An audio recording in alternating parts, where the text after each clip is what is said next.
नमस्कार, सुप्रभात। स्वागत आज की इस प्यारी सी सुबह में आप सभी प्यारे प्यारे दर्शकों का। मित्रों, हम नींद में सपने देखते हैं और ईश्वर हमें उस नींद से जगाकर अपने सपने को साकार करने का मौका देते हैं। सचमुच हर दिन ईश्वर का दिया हुआ हमारे लिए बहुत ही खूबसूरत सा उपहार है, जिसमें हम अपने सपनों को पूरा कर सकते हैं। कल जो कार्य अधूरे रह गए हैं उन्हें आज हम पूरा कर सकते हैं। अपने लक्ष्य की प्राप्ति के लिए आगे से आगे बढ़ सकते हैं। इसीलिए एक नया दिन देने के लिए, एक नया मौका देने के लिए हमें दिल से उठते ही ईश्वर का धन्यवाद करना चाहिए। निश्चित रूप से आप सभी भी धन्यवाद करते ही होंगे, क्योंकि ईश्वर ने जो हमें जीवन दिया है, जो मौका दिया है, उसके लिए दिल से शुक्रिया का भाव जब हम रखते हैं तो सचमुच मन आनंद से भरता है और प्रेरणा मिलती है कि आज के दिवस को पूरी तरह जीना है, पूरी तरह अपने सपने को साकार करने के लिए परिश्रम करना है।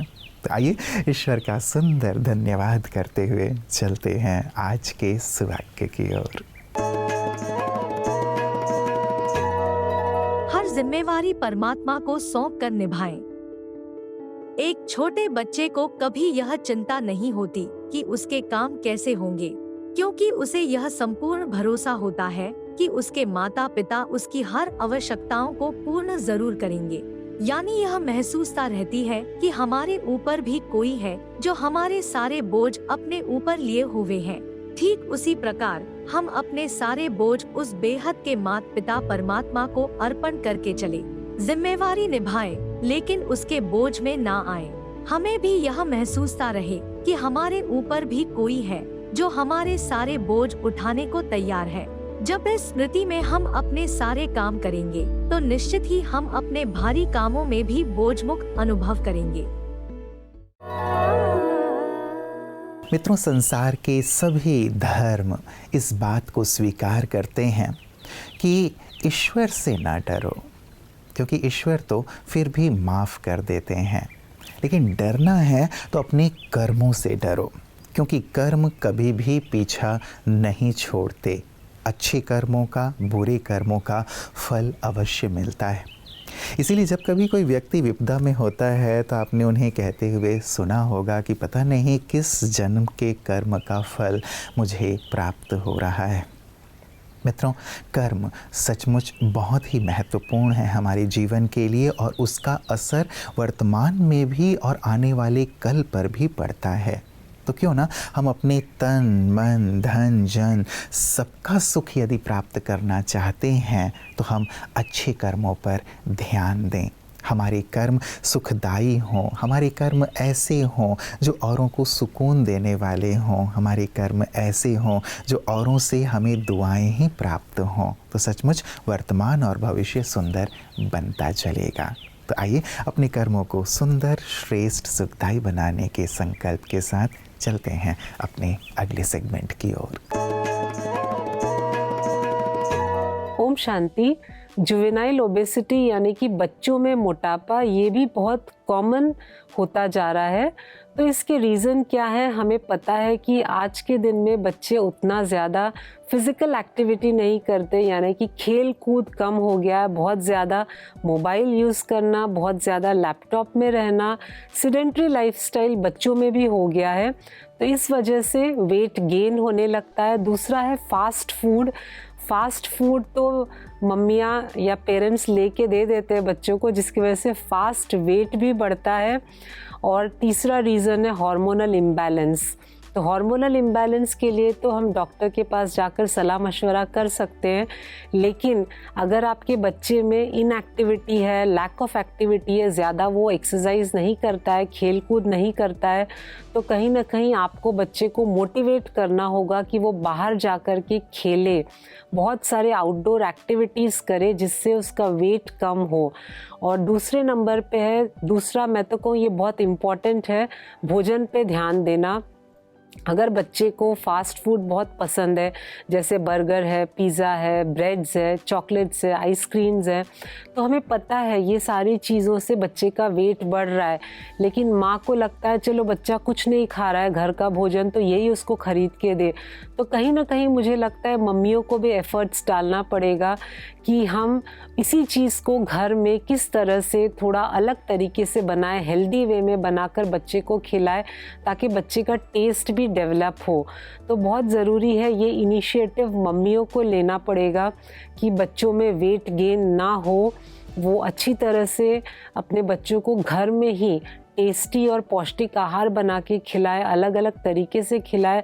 उसके डाइट में जो स्वीट्स, जैसे चीनी की जगह पे पिछले एपिसोड में आपने अगर देखा होगा तो शुगर की जगह हम कौन कौन से ऑल्टरनेटिव्स ले सकते हैं। तो बच्चे को मिठाई भी खिला सकते हैं, लेकिन चीनी वाली मिठाई नहीं। और उसको अगर पेरेंट्स बच्चे के साथ साथ थोड़ा गेम्स खेलते हैं तो बच्चे को भी मोटिवेशन मिलता है खेलने का। तो ये कुछ तरीके हैं जहाँ से हम बच्चों का वेट लॉस करवा सकते हैं और जुवेनाइल ओबेसिटी से बच्चों को बचा सकते हैं। Thank you. ओम शांति। मित्रों, कहते हैं कि ईश्वर की राह पर जो एक कदम बढ़ाता है, ईश्वर उसे थामने के लिए, उसकी मदद के लिए 1000 कदम अपनी ओर से बढ़ाते हैं।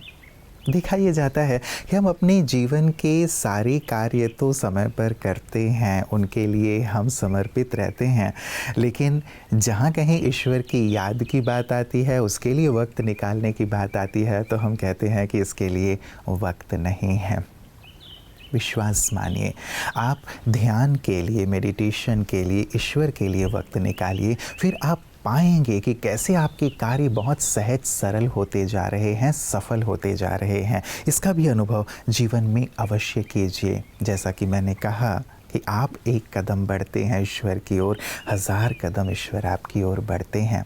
और यही कारण है हमारे विशिष्ट जन भी अध्यात्म का सहारा लेते हैं। अध्यात्म के पथ पर चलकर वो अनुभव करते हैं कि कैसे जीवन सरल और सफल होता चल रहा है। न केवल वो, लेकिन लाखों लाख लोग। लेकिन उन्हीं में से हमारे विशिष्ट जन आपके सम्मुख आते हैं अपने सुंदर अनुभव साझा करने के लिए।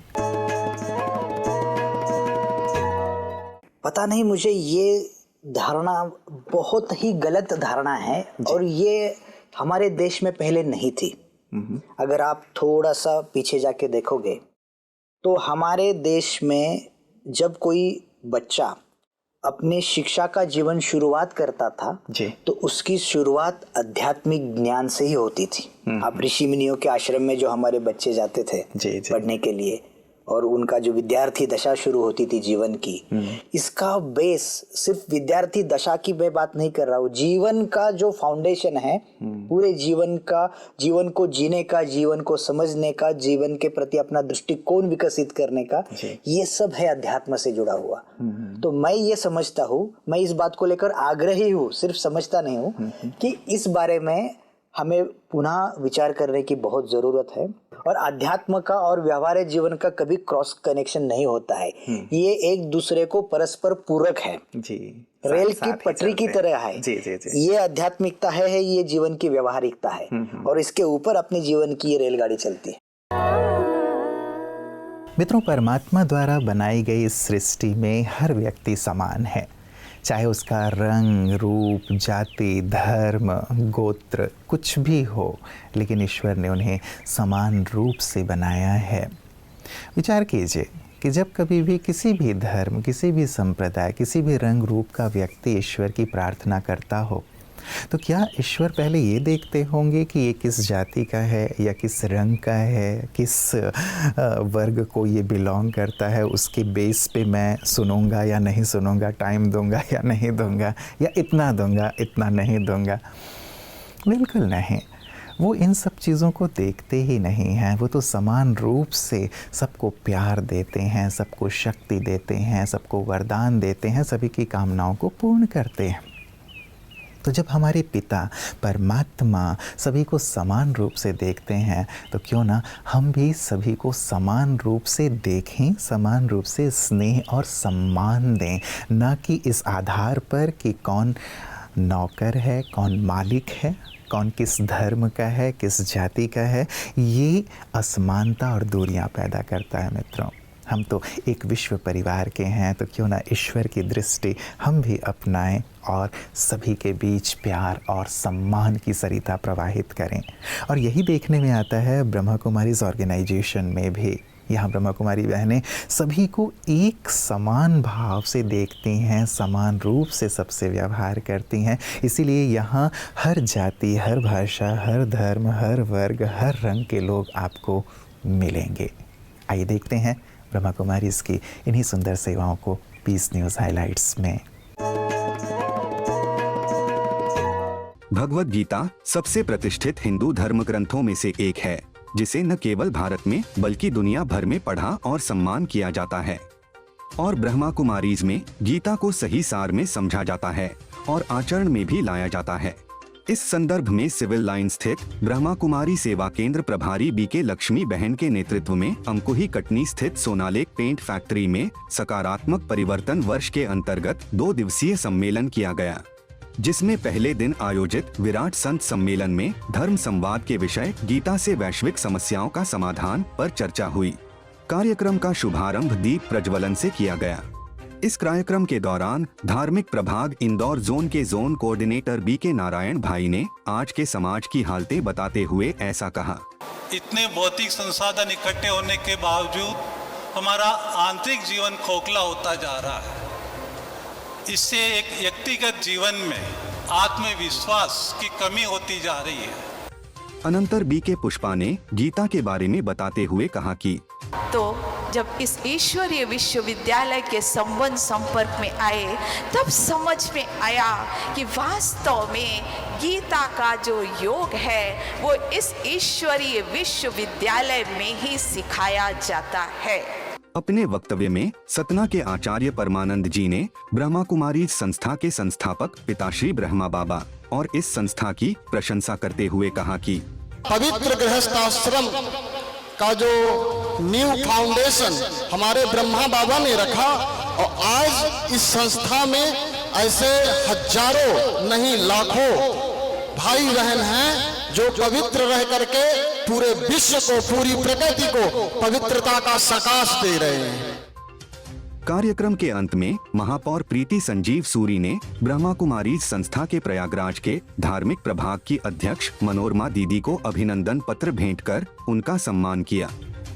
इस कार्यक्रम में ब्रह्मा कुमारी संस्था के धार्मिक प्रभाग के कोऑर्डिनेटर्स के अलावा भारतवर्ष के नामी ग्रामी संत और महामंडलेश्वरों ने भी अपने उपस्थिति दी।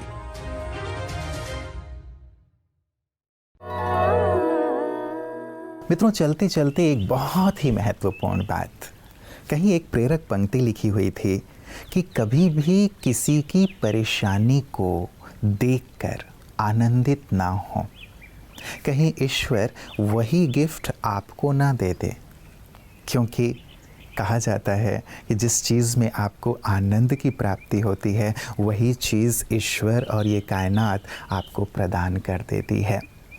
इसीलिए जब कभी हम किसी को तकलीफ़ में देखें, कई बार ये होता है कि जो हमारे प्रतिद्वंद्वी हैं या कुछ और ऐसे लोग हैं जो ठीक नहीं है हमारी दृष्टि में, वो जब पीड़ा में होते हैं तो हमें खुशी होने लगती है, हमें आनंद होने लगता है। लेकिन मित्रों, ये गलत है। जिस चीज़ में आपको आनंद की प्राप्ति हो रही है वो चीज़ आप तक भी आएगी। इसीलिए ऐसे समय पे हम औरों की मदद करें, औरों को सहायता प्रदान करें। चलिए, तन से धन से नहीं भी कर सकते तो मन से ईश्वर से प्रार्थना तो अवश्य कर सकते हैं कि ये तकलीफ़ से मुक्त हों और इनके जीवन में खुशहाली आए। जब आप औरों के लिए ऐसी प्रार्थना करते हैं जो ज़रूरतमंद हैं, तो निश्चित मानिए ईश्वर भी आपकी मदद अवश्य करते हैं, और जो दुआएं प्राप्त होती हैं उन आत्माओं से, वो भी ऐसे मुश्किल वक्त पर आपकी मदद करते हैं। तो इस गहरी बात पर ज़रूर विचार कीजिएगा और सबके सहयोगी बनकर दुआओं के पात्र बनिएगा।